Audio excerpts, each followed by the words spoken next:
Olá, meu amigo, minha amiga, é um prazer estar com você mais uma vez aqui na sua TV Novo Tempo, o canal da Esperança.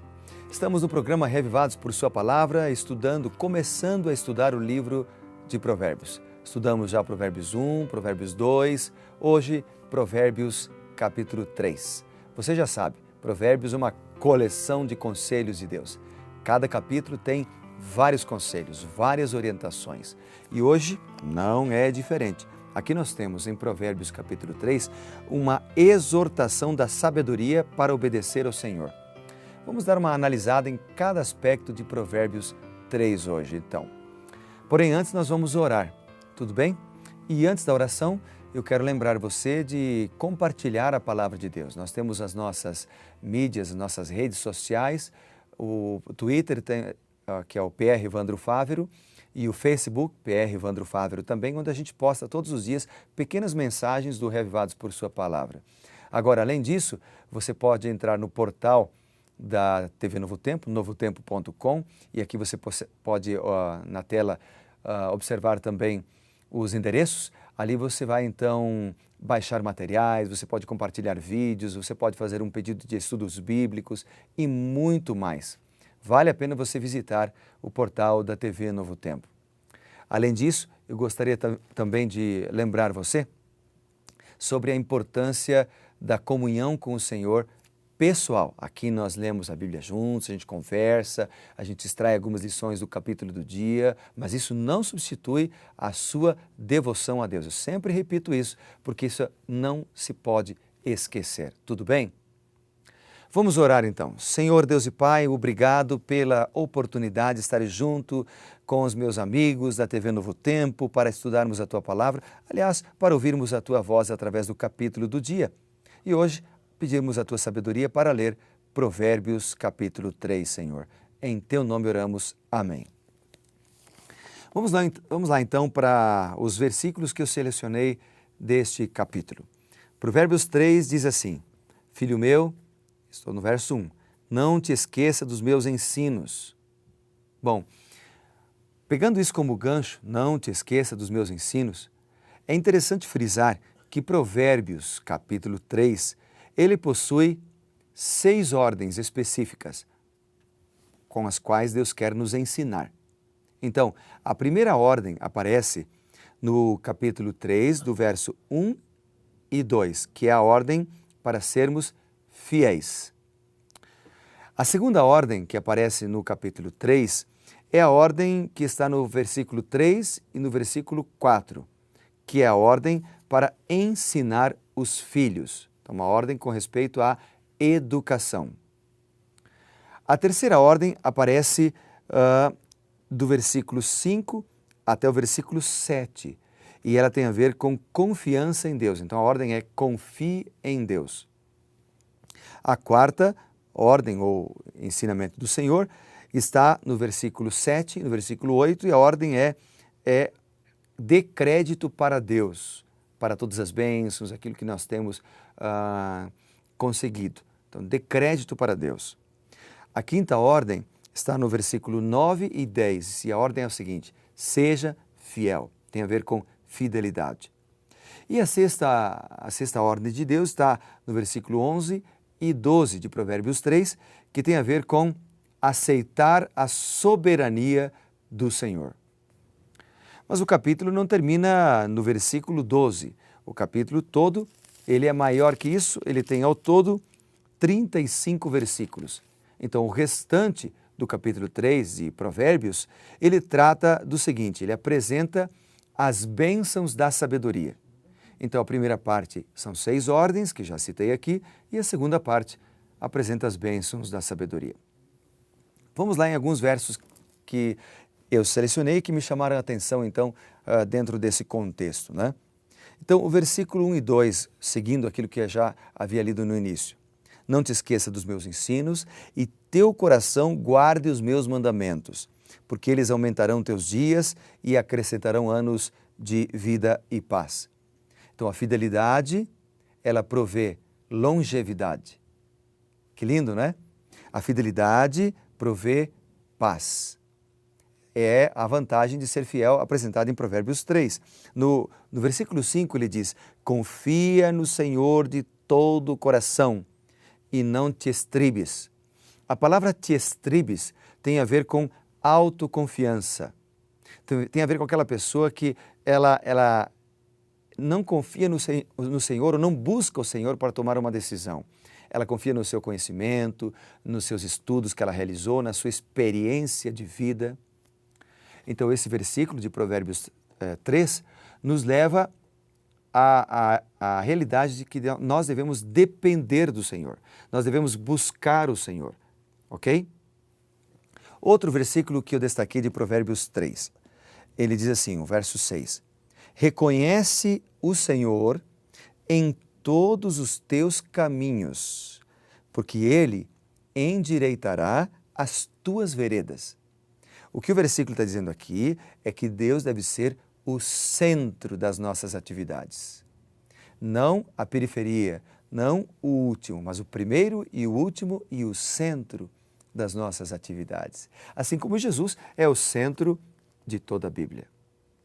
Um outro verso que eu destaquei é o versículo 7. E esse é no mínimo interessante. Tem a ver com aquela pessoa que se considera sábia aos seus próprios olhos. Porque o verso diz, não seja sábio aos teus próprios olhos. Teme ao Senhor e aparta-te do mal.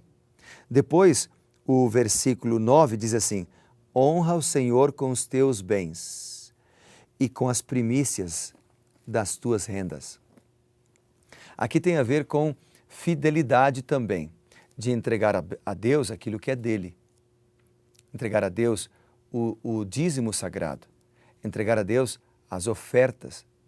Mais para frente, quando nós chegarmos a estudar esse tema, porque há um capítulo da Bíblia específico sobre isso, a gente vai entrar em detalhes, mas aqui, apenas abrindo um parênteses, o dízimo mencionado na Bíblia, quando eu entrego, devolvo, a expressão correta é devolvo, quando eu devolvo um dízimo para Deus, eu estou reconhecendo a Deus como meu Senhor. Ele é meu dono, Ele é meu Criador. Então, Ele me criou e Ele me ordenou para devolver a 10ª parte das minhas rendas. E eu obedeço. Então, quando eu devolvo o dízimo, eu estou reconhecendo que Deus é meu dono, que Ele cuida de mim, que Ele não me deixará faltar nada, que Ele me abençoa e que Ele já me deu a mais, por isso eu devolvo. Mas a oferta, ela representa a Jesus como meu Salvador. Que Jesus foi a maior de todas as ofertas. A maior oferta de Jesus foi a si mesmo, Ele se ofertou na cruz do Calvário. E quando eu entrego uma oferta, então ela representa a minha gratidão pelo que Cristo fez na cruz do Calvário por mim. Então, por isso que o dízimo até é especificado na Bíblia, é a 10ª parte. Mas a oferta não tem nada especificado porque a quantidade da oferta que eu vou entregar para Deus, ela vai de acordo com a minha gratidão que eu tenho em meu coração. Se eu acho que a minha gratidão deve ser tão grande, que a minha oferta deve ser o mesmo valor do dízimo, então você vai fazer esse pacto, essa entrega ao Senhor, esse concerto com o Senhor e vai entregar isso para Ele. A nossa oferta, ela mede a nossa gratidão. Fecha parênteses. Outro versículo que eu destaquei aqui, há vários, né? Mas, por exemplo, o versículo 12 diz que o Senhor repreende a quem ama, assim como o Pai repreende aos seus filhos. O versículo 13 diz, feliz o homem que acha sabedoria e o homem que adquire conhecimento.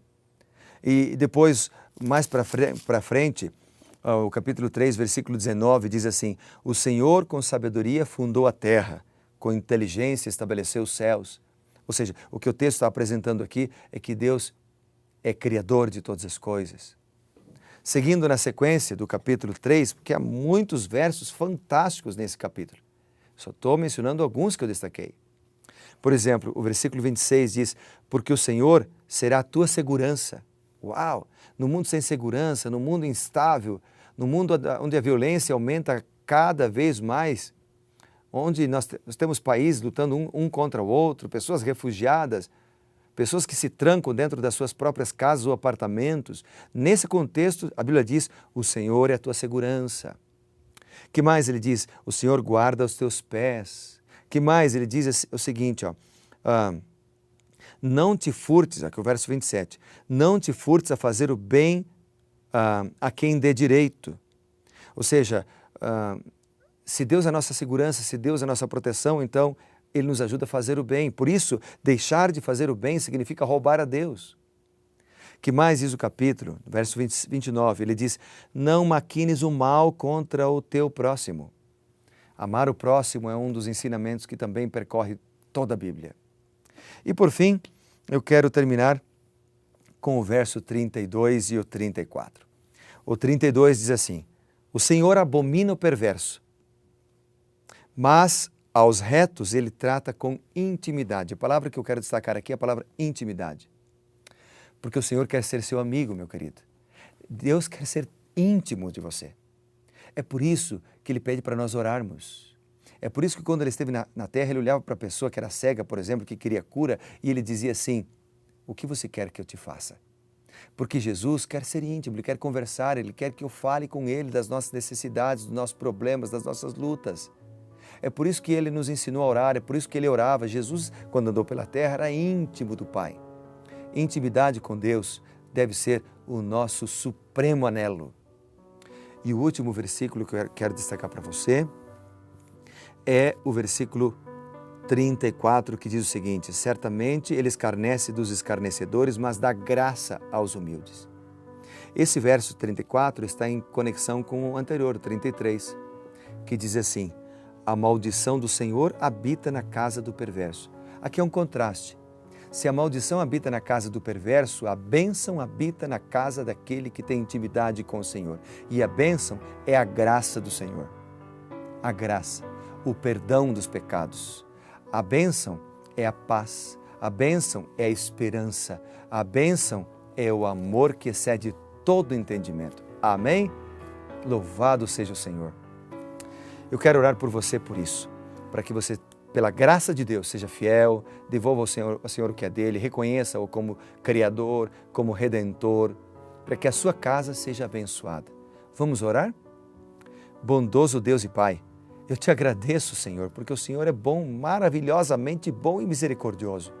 Dá-nos a segurança e a certeza de que, com a sua ajuda, com a sua graça, nossa casa será abençoada, seremos íntimos do Senhor, seremos homens e mulheres fiéis, reconheceremos o Senhor como nosso Criador e Redentor e assim nós herdaremos a vida eterna e abençoaremos outras pessoas. Oramos em nome de Jesus.